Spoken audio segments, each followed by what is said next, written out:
Okay, so ladies and gentlemen, you are welcome. So in this video, we are going to look at how to calculate oxidation number of an element. And it is very simple, ladies and gentlemen. Let's say we have K, M, N, O4, and you are to calculate the oxidation number of Mn, which is manganese. So it is very, very important to know the oxidation number of the element present that attached to the central atom here. The atom here that is central is Mn, which is manganese. So you have to know the oxidation number of potassium and then the oxidation number of oxygen.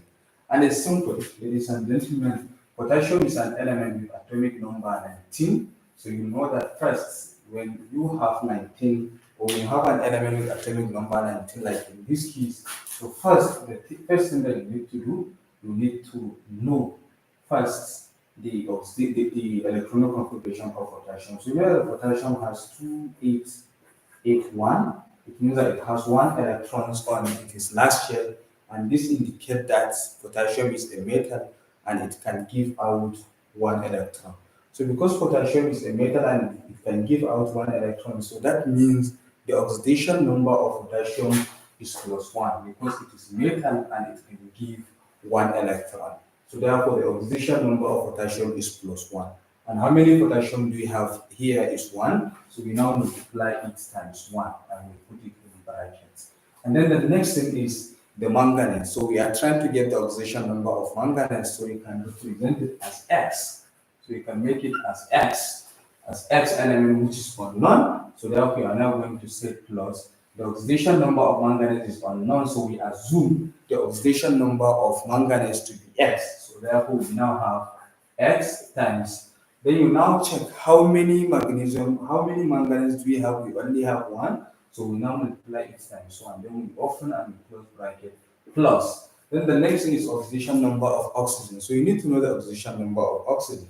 So what is the oxidation number of oxygen? First, we know that oxygen is an element with atomic number 8. So when you are to draw the electronic configuration, you have 2, 6, meaning that oxygen is an element that has only 6 electrons on its outermost shell, indicating that by getting 2 electrons, it is going to complete its outermost shell. So therefore, it is a non-metal and it's going to accept 2 electrons. So therefore, based on that, the oxidation number of oxygen is going to be -2 because it's going to get 2 electrons. So it's gaining an electron. So therefore, the oxidation number of oxygen here is going to be -2. And how many oxygen do we have is 4. So we're now going to say times 4, then we close bracket. And then the next thing now, we don't know, okay, we now have all this, so it's equal to what? This equality depends on the net charge of the element. So if you now look at this, the net charge of this compound, there is nothing here. So it means that the net charge of this compound is 0 because there is nothing attached here. So therefore, in this case, we are now going to have equals to 0. But assuming, let's say we have something like that, like this, let's say we have chromium 207, then we have 2 minus, and you are asked to calculate the oxidation number of chromium. So at the end, this one is going to be, you are now going to, after you take all the oxidation number, you sum them together, so it's not going to be equals to 0 because you have -2 here, so it is going to be -2. So therefore, based on this, ladies and gentlemen, we are now going to say, okay, because the oxidation number of potassium is +1, so we have +1 times 1, so it means that we have +1. Then plus X times 1 is X, then plus times minus, here we have plus and we have minus here. So plus times minus is minus, 2 times 4 is 8. So it's now going to be 0. So after we do that, the next thing that we are going to do is to make X subject of the formula. So therefore, all the numbers +1 and -2, we are going to take them to the other side. So therefore, we now have X is equal to 0. Already we have 0 here. So we have -8 here. So when we transfer to the other side, we have +8, and then we have +1. So this +1 also transfer to the other side. So it's going to be -1. So therefore, we now have X is equal to 0 plus 1. Sorry, 0 plus 8 is still remain +8. So +8 minus 1 is going to be +7. So this is the oxidation number of manganese in this compound. So if you want to name, in fact, sometimes you may be asked to name the compound. So how do we name this? So we started with potassium. Potassium tetraoxomanganate 7. We have potassium, because we have 4 oxygens, so that is why we have tetra. And the oxygen changed to oxo. So we have oxo. Then the manganese, that is the middle element, will now change to manganate. Manganate. And then the oxidation number will be in parentheses, which is 7. So this tetraoxomanganate 7. So now let's look at another one, like this one. We want to get the oxidation number, let's say, of chromium. So first, for we to get the oxidation number of chromium here, is also very simple. As I explained, what is the oxidation number of oxygen? Write it on the comment. What is the oxidation number of oxygen? The oxidation number of oxygen is going to be what? Is going to be -2. Why is it that the oxidation number of oxygen is -2? Is because oxygen is a non-metal, so it has 8 electrons.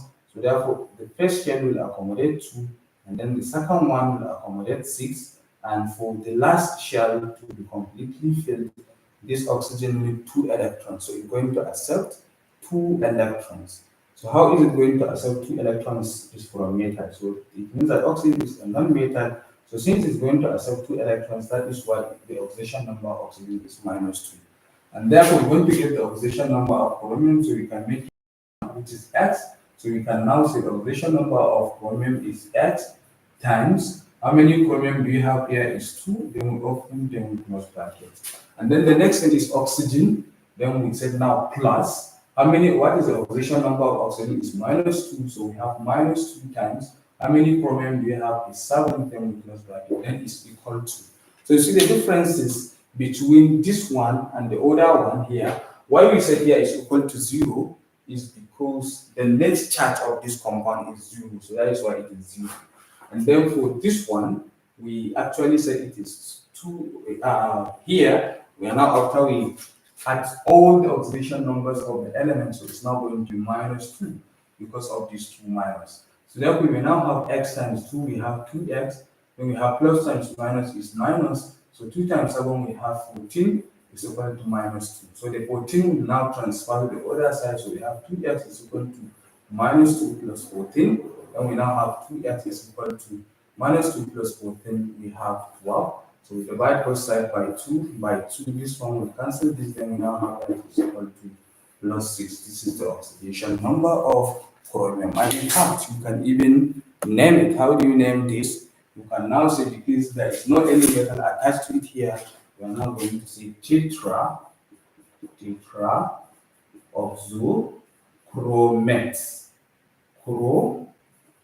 Chromate 6 in brackets.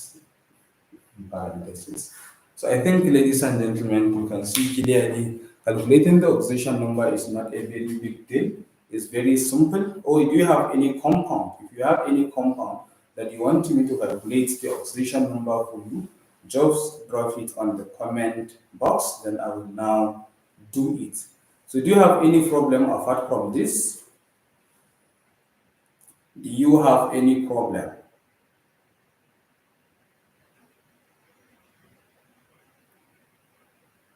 I sent a video on molarity, I sent a video on normality, and I also sent another video on, and now we did a video on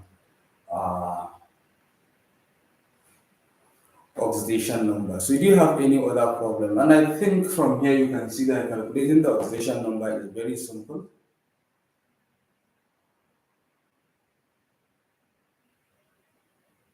So do you have any other problems? Suraya Badamasi, I can see you. Do you have any other problem in the course? If yes, where?